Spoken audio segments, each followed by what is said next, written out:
Esqueceram o Sofia.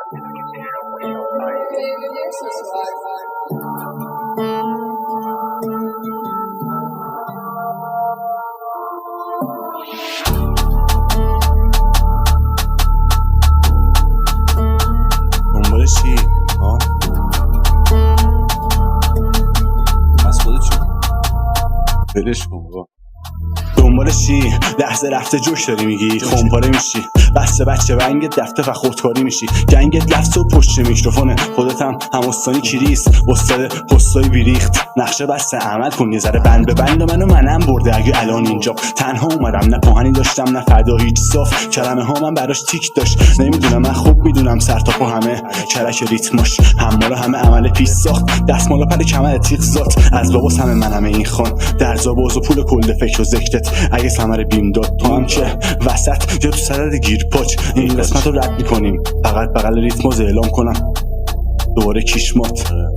بس کن چته واقعا فکر کردی هرکی که با پول بالاست یا بازخورد داره یا تو پیجش پنکوس چره میتونه از دهنش به میکروفون و گوشش شهر پاسپورت بده، نه ما بازی نمی کنیم پس مهم نیست اگه برخورد بهت، من انتخابم حقه حتی به قیمت روحم، صوتم تو گوشش ولی باز نشنف گرفت، من سیل و سونامی نیست پس صد کس چره پجم کن بره فکر کرد یه ورس میدم براش ولی پرش یه خط عمقته یه وقت رخ به داجی هر جا تو هر جمعی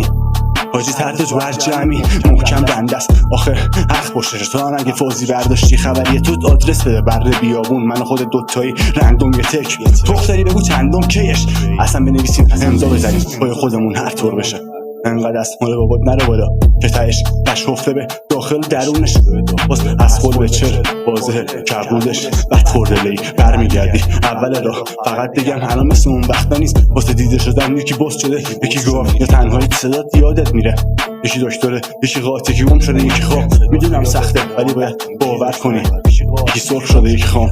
اینجا نیست اینا هم دیست نبود یه عربده از عمق وجودمه زده داد تو دوره ای که کلی میجنگی تا فقط بایستی سر جات، تو دوره ای که کلی میجنگی تا بایستی سر جات فقط زده داد، تو دوره ای که کلی میجنگی تا فقط بایستی سر جات، عمق وجودمه نمیدونی تو دوره ای که کلی میجنگی یا راست بایستی چشات، دوره ای که کلی میجنگی تا بایستی سر جات، یه عربده از عمق وجودمه باز میشن چشات، دوره ای که کلی میجنگی تا فقط بایستی سر جات.